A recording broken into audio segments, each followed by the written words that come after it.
Bonjour, bienvenue. Euh, alors, aujourd'hui, nous recevons Monsieur Bolé Konkwaku, spécialiste du bien-être et de la santé. Il a nommé cette science, en tout cas qu'il a apprise, euh, il a nommé Djamrek. Djamrek, je lui laisserai vous en donner le sens. Mais en tout cas, sachez que son savoir, sa connaissance, il la tient des connaissances ancestrales, des soins par les plantes. Voilà. Écoutez, sans trop tarder, je vais donc laisser M. Bolekon Kwaku se présenter et puis nous dire ce qu'il a à nous dire par rapport à la connaissance des soins par les plantes. Monsieur Bolekon Kwaku, je vous donne la parole. Merci. Bon, je vais m'introduire le plus brièvement possible, si on peut le dire ainsi. Je suis Kwaku Bolekan, spécialiste de santé et bien-être par les plantes. Et je ne suis pas devenu spécialiste suite à des études, non. J'ai été pendant 8 ans en Afrique et c'est suite à des problèmes personnels que j'ai été obligé de me tourner vers la médecine traditionnelle pour trouver une solution. Et à la suite de quoi, j'ai été tellement ébahi et ébloui par les résultats obtenus que je me suis intéressé à cette science et j'ai eu la chance d'avoir un mentor qui a accepté de m'enseigner et de me divulguer certains secrets des traitements par les plantes, de m'enseigner la source de certains mots et de l'importance d'anticiper, de prévenir et de faire des cures par les plantes. Parce que les plantes véritablement aident, mais ce n'est pas quelque chose à utiliser dans l'urgence, quand la situation est grave, mais plutôt quelque chose à utiliser pour, on va dire, faire de l'entretien au quotidien ou régulièrement en tout cas, de sorte que au lieu de guérir, ce soit plutôt de la prévention, de manière à anticiper l'apparition ou la résurgence de maux ou de maladies. Donc c'est dans ce cadre-là que pendant 8 ans, j'ai été emmené à apprendre, j'ai été emmené à connaître et à tester beaucoup de traitements. Et comme je le dis, je suis aussi un prospecteur. Parce que ce ne sont pas tous les traitements appliqués en Afrique qu'on peut utiliser ici, parce qu'il y en a certains qui sont véritablement complexes. Donc, au fur et à mesure que j'apprenais, que je connaissais les traitements, je les testais pour voir ceux qui étaient les plus simples et les plus efficaces, de manière à ce que ça puisse être adapté plus facilement dans le contexte européen. Parce que notre environnement fait que quand ça devient trop complexe, on refuse de le faire. Donc, simple et efficace. C'est dans ce sens-là que j'ai été amené à rechercher, à expérimenter pour sélectionner les plantes et les traitements les plus efficaces afin de pouvoir les proposer aux personnes dans le besoin pour faire face aux problèmes et, le cas échéant, apporter une solution aux différentes situations. Donc, ma présence aujourd'hui, c'est dans ce cadre-là, pour partager mes connaissances et mes expériences et faire savoir qu'il y a une alternative crédible et efficace à la médecine conventionnelle. Ce n'est pas une opposition à la médecine conventionnelle, non. C'est une alternative. Ça veut dire que dans tous les cas, on aura toujours le choix entre la médecine conventionnelle et la médecine traditionnelle. Donc, après, il s'agira d'un choix personnel, mais il est toujours bon d'avoir le choix, de manière à pouvoir, selon les cas, choisir ce qui est le plus adapté à la situation.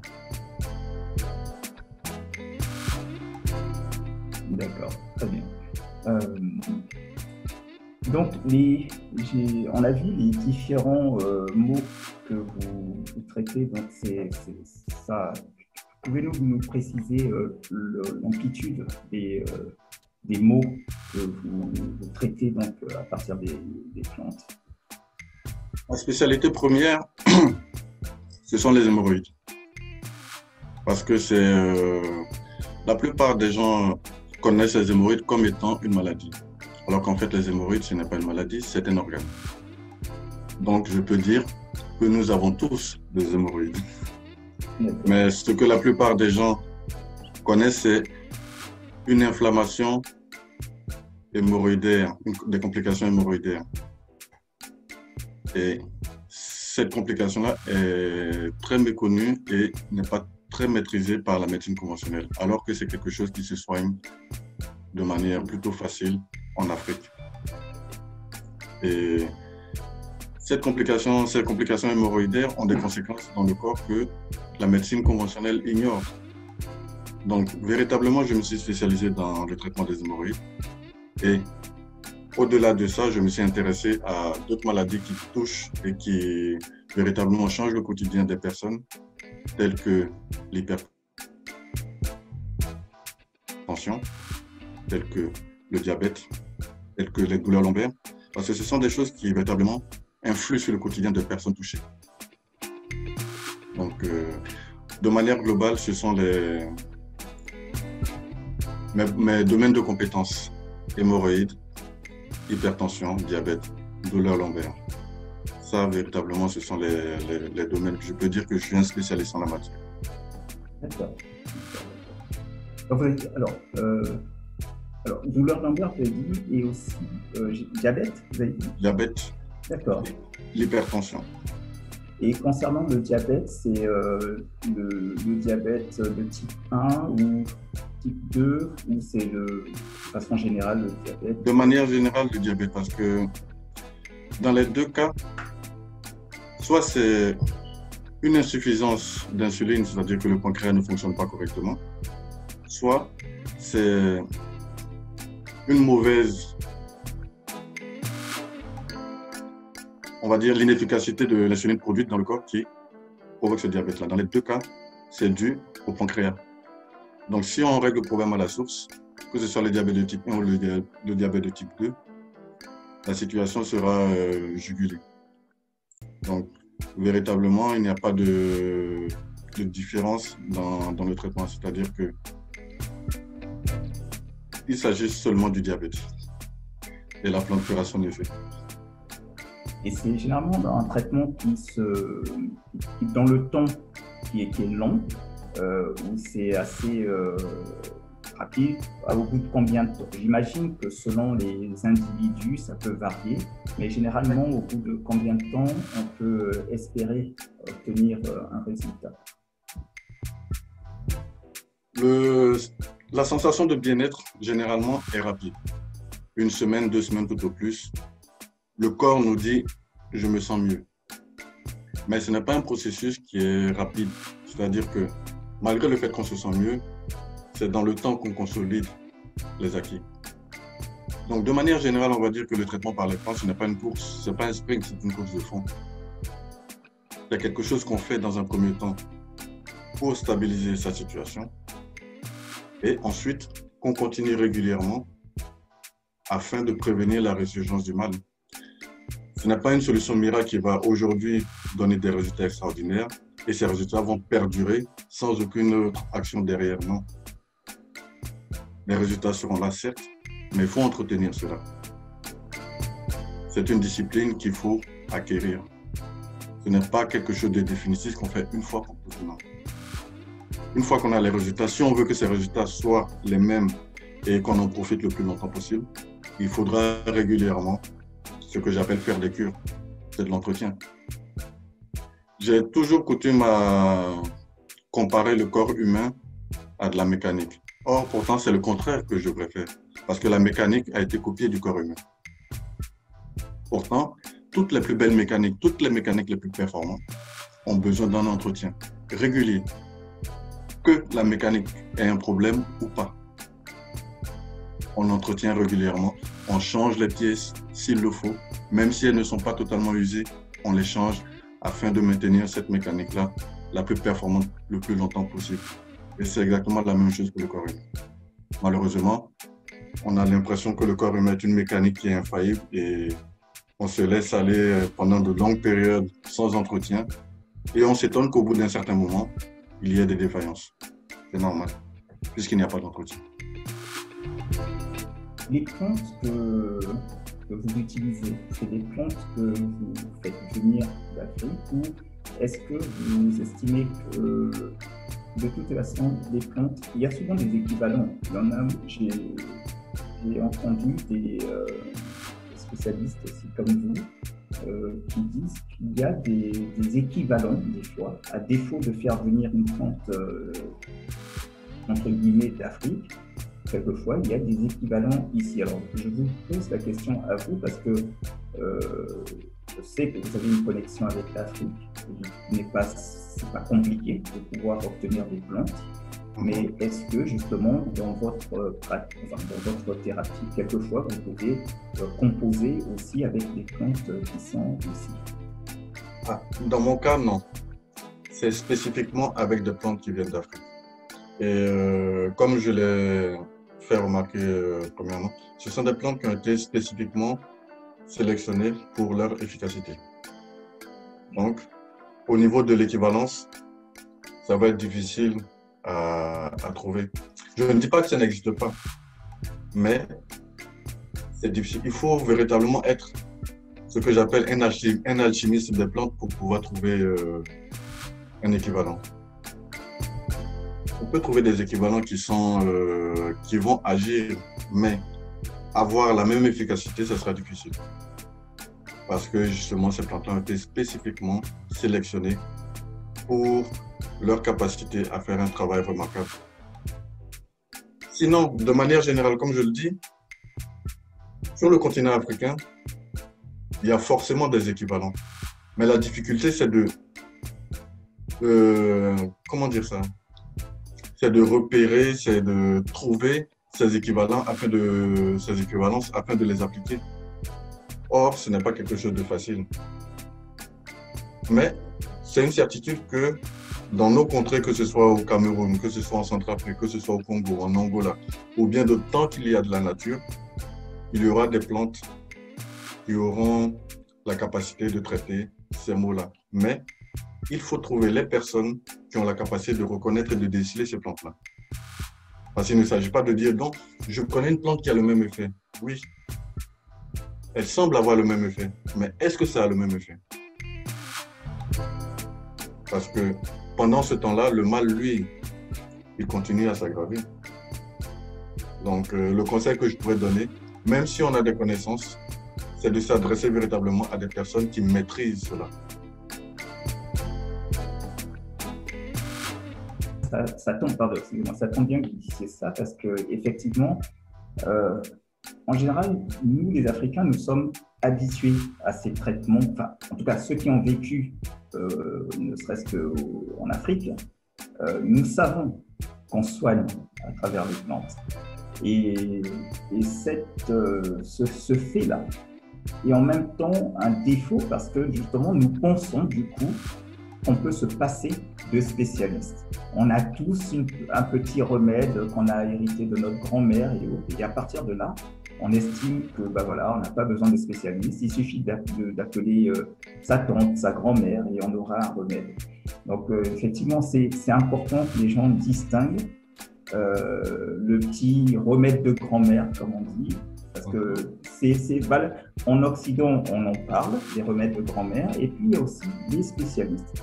Et il faut que nous aussi, Africains, nous comprenions que oui, il y a des remèdes de grand-mère qui se transmettent de mère en fille, de père, de mère en fille, peu importe, mais qu'il y a aussi, comme vous, des spécialistes qui avaient une connaissance peut-être beaucoup plus poussée et avec aussi le savoir-faire, voilà, tout simplement. C'est exactement ça, parce que ma mère aussi a une certaine connaissance des plantes. Mais quand j'ai été confronté à un problème beaucoup plus sérieux, ce n'est pas à elle que je me suis adressé.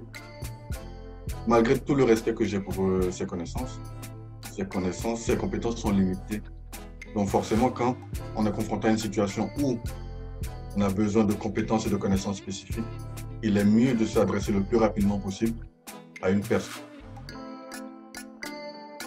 qui est capable d'expliquer pourquoi ce problème arrive et comment le résoudre. Il y a deux questions fondamentales. C'est pourquoi et comment. Et on a tendance à chercher le comment. C'est une bonne chose. Mais avant de trouver le comment, il faut poser le pourquoi. De sorte à ce que demain, si on se retrouve dans la même situation, on puisse faire la relation de cause et effet. C'est parce que j'ai posé telle action qu'il y a eu telle conséquence. Et la dernière fois que j'ai fait face à telle conséquence, voilà ce que j'ai fait pour résoudre le problème. Donc, les remèdes de grand-mère, c'est une bonne chose quand la situation, on va dire, est légère et qu'il faut calmer certaines choses. Mais quand ça devient beaucoup plus grave, il est beaucoup plus sage de s'adresser à un spécialiste de manière à ce que le problème soit résolu le plus rapidement possible. De manière générale, c'est ce que je conseille. Après les conseils. Alors, vous avez dit que vous traitez également l'hypertension. Et alors, l'hypertension, est-ce que c'est simplement dans des conseils sur la façon de vivre? Enfin non, de toute façon, vous traitez par les plantes. Donc j'imagine que pour l'hypertension également, vous donnez des décoctions ou quelque chose comme ça, enfin un traitement en tout cas à base de plantes. Et quel est le, comment dire ça, ce que vous attendez, qu'est-ce que la plante va produire d'abord dans le cadre de l'hypertension? Dans le cadre de l'hypertension, comme je l'ai dit, c'est une maladie qui est connue de tout le monde. Ce n'est pas ma spécialité. C'est la force des choses qui m'a fait m'intéresser à cela parce que ma mère souffre de cette maladie. Donc forcément, j'ai été confronté à cela pendant qu'elle souffrait. Donc, la plante, dans un premier temps, ça permet de faire baisser sa tension et d'effacer, on va dire, les symptômes. Parce que dans le cas de l'hypertension, on a une fatigue, on va dire, chronique qui s'installe. Ensuite, des maux de tête, pour ne pas dire des migraines réguliers, plus ou moins violentes, une migraine. Et quelquefois, des vertiges qui s'en suivent. Et ce que la plupart des personnes ignorent, c'est que souvent, il y a des douleurs qui se réveillent dans le bras ou bien dans la jambe qui sont dues à l'hypertension. Souvent, on a des troubles visuels qui sont dus à l'hypertension. Et pour les hommes, on a des troubles sexuels qui sont dus à l'hypertension. Ce sont des mots annexes auxquels on ne fait pas attention, mais pourtant, ils ont tous la même source.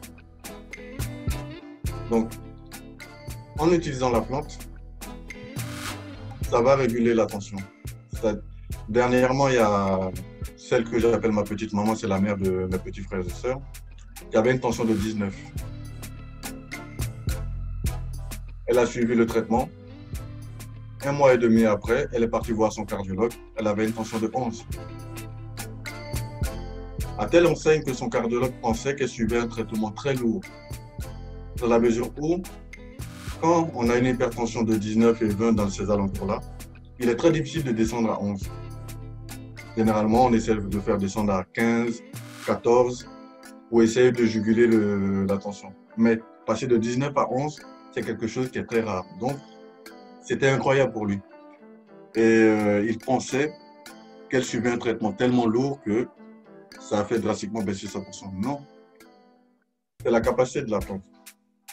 Et dans le cadre de ces plantes, même si la personne est hémiplégique, c'est-à-dire qu'elle a un côté paralysé, que ce soit le côté gauche ou le côté droit, que ce soit le bras ou la jambe, ou que ce soit la perte de la locution, avec cette plante-là, on peut retrouver ses capacités.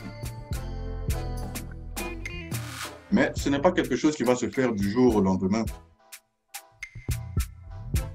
C'est un processus qui va prendre un mois, 2 mois, 3 mois, ça dépend des personnes, mais c'est un processus qui est lent, mais les résultats sont au bout. Intéressant ce que vous dites là. Et notamment par rapport au cas de paralysie hémiplégie et là, voilà, le traitement, il peut être long. Enfin, en tout cas, le résultat peut venir d'un certain temps, plus ou moins long, mais une chose est certaine, c'est que le résultat est là. Et souvent, vous avez raison. Là, c'est clair.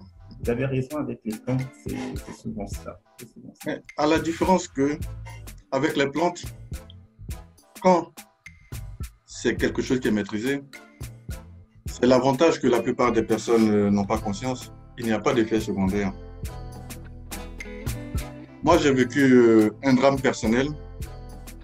Pendant que j'étais au pays, il y a ma grand-mère qui est tombée malade parce qu'elle avait une hypertrophie du cœur et une colopathie.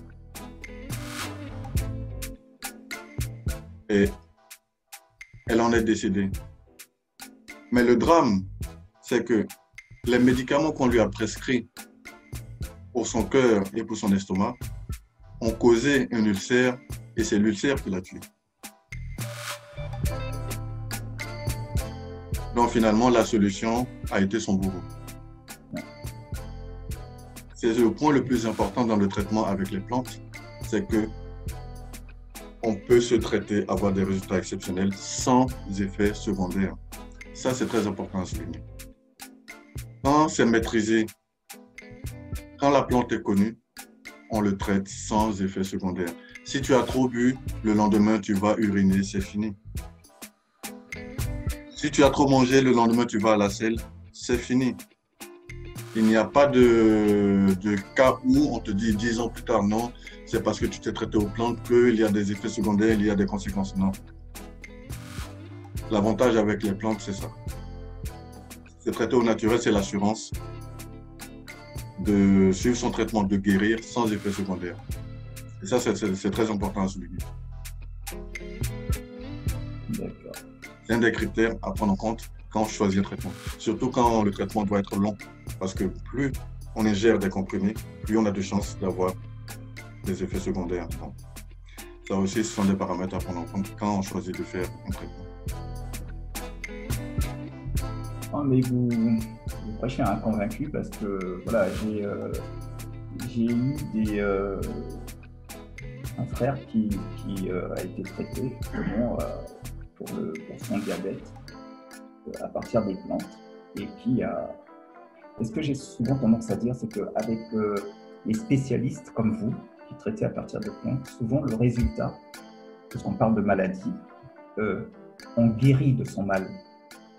Ici, on est soigné, on a une petite amélioration, mais on ne guérit jamais. Et comme vous l'avez dit, après, il y a des séquelles dues au traitement chimique et autres.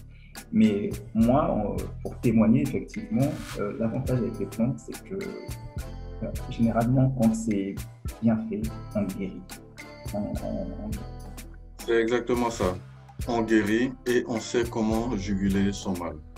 Et ça, c'est le point le plus important.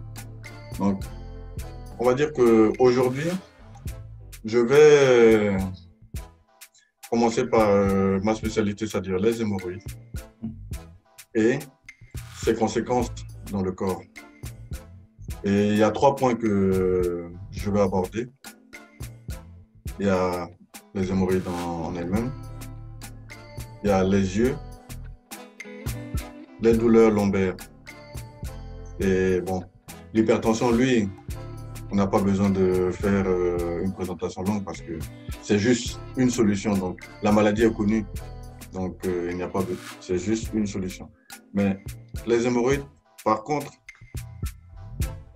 il y a un enseignement à faire parce que c'est quelque chose qui influe beaucoup sur notre corps et sur notre bien-être de manière générale. Mais pourtant, on ne sait pas d'où vient le malaise, d'où viennent les maux. Donc, je vais faire un exposé dessus. Et à la suite de quoi, s'il y a des questions, on pourra échanger dessus.